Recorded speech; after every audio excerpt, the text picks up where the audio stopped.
मुनीब, सिंध हुकूमत जो कि पहले बड़ी मुतहरिक नज़र आ रही थी, अब थोड़ी सी बैक सीट ले ली उन्होंने और कुछ कर नहीं रहे हैं। क्या आपको लगता है कि उनको स्टेप अप करने की ज़रूरत है, या अगर उनके पास कोई अच्छी तजावीज़ हैं तो उसको पुट फॉरवर्ड करें? बिस्मिल्लाहिर्रहमानिर्रहीम। देखिए, दो तीन बातें। एक तो ये कि इस बात को भी चले छोड़ दें कि वज़ीर-ए-आज़म ने पहले दिन या पहली दफ़ा जब एड्रेस किया कोरोना वायरस के हवाले से कौम को, लोगों को एतमाद भी लिया, तो क्या कहा। वो कि जो उन्होंने कहा वो मैं मानता हूँ कि वो बड़े कन्फ्यूज़्ड बयानात थे। लेकिन आप ये देख लीजिए, हमें मरवाया है, माजरत के साथ मैं ये टर्म यूज़ कर रहा हूँ, ये जो एक तो होते हैं कन्फ्यूज्ड बयानात, एक होते हैं कि आपकी असेसमेंट ही एरोनियस है, यानी कि जिस तरीके से आप असेस कर रहे हैं वो जो आपका मैकेनिज्म है वही एरोनियस है। उस वक्त जब पाकिस्तान के अंदर कोरोना का पहला केस आया, जब वज़ीर-ए-आज़म ने इसको नोटिस लिया या इसके ऊपर पहली दफ़ा कौम को एतमाद में लिया, आपको पता था कि कोरोना वायरस से लोगों की जान भी जाती है। मोर्टेलिटी रेट क्या होता है, क्या नहीं होता, किसी मुल्क का हेल्थ स्ट्रक्चर या इंफ्रास्ट्रक्चर कैसा है, आपके मुल्क का कैसा है, that is a separate debate. लेकिन इससे लोगों की जान जाती है। आपने लोगों को इसके हवाले से क्या कहा? अगर आप 3 महीने गुजरने के बाद आके कहते हैं कि यार आप लोग सीरियस ही नहीं ले रहे, तो जब आप लोगों को एड्रेस कर रहे थे उस वक्त आपने क्या कहा था कि ये एक तरह का फ्लू है जिसमें से 97% लोगों को ऐसे हो जाएगा, 90% लोगों को बिल्कुल मामूली सा होगा। जब आप ये खुद बात आके फरमाते हैं, बेशक it's a type of flu but it's a deadly flu, इससे लोगों की अमवात हुई है। आप ये कहते रहे कि शुक्र है, हाँ, और दूसरी बात आप ये कहते रहे शुक्र है हमारे मुल्क में ये नहीं हुआ, शुक्र है यहाँ इतना नहीं फैला। डॉक्टर्स पीट रहे थे कि भाई आप ये शुक्र ना भी करें क्योंकि आपकी टेस्टिंग इतनी कम है, आपको भी पता ही नहीं चल रहा कि ये हो कितना रहा है।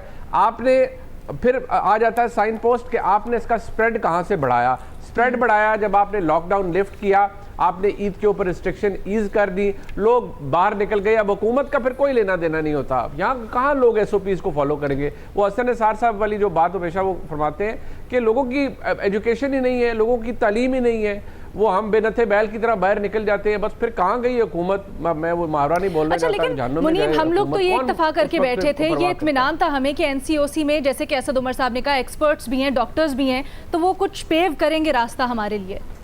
देखिए, मैं माजरत के साथ, जब आपका जो माइंडसेट है वो उसमें एक डॉगमा प्रिवेल करे और आपको ये लगे कि बस यार मैंने बोल दिया है ना, जैसे कि मैंने फलाने मुल्क से ज़्यादा पेट्रोल सस्ता किया है, मैंने कोविड को बड़ा अच्छे डील कर लिया है, मैंने ये कर लिया है, जब तक आपको एहसास ही नहीं होगा आप सीखेंगे कैसे?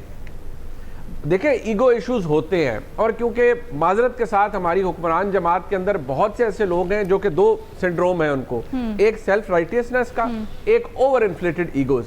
जब तक इन दोनों मसाइल से ये जान नहीं छुड़ा लेते, आज कोविड है कल कोई और मसला होगा, जब तक इन दोनों मसाइल से डील नहीं कर लेते और रियलाइज नहीं करते कि it's not a joke, governance is not a joke, at the end of the day people will ask you कि हुजूरे वाला आप ये बार बार क्यों कहते रहे। डॉक्टर्स कह रहे हैं आपने टेस्ट नहीं किए इसलिए अभी तक आपके रिजल्ट्स उस तरह सामने नहीं आ रहे। आप कह रहे हैं शुक्र है अल्लाह का जी अभी हमारा उतना बुरा हालात नहीं है, शुक्र है अल्लाह का उतना बुरा नहीं। 11 जून को भी प्राइम मिनिस्टर फरमा रहे हैं कि यहाँ उस तरह नहीं पाकिस्तान के अंदर कोरोना फैला।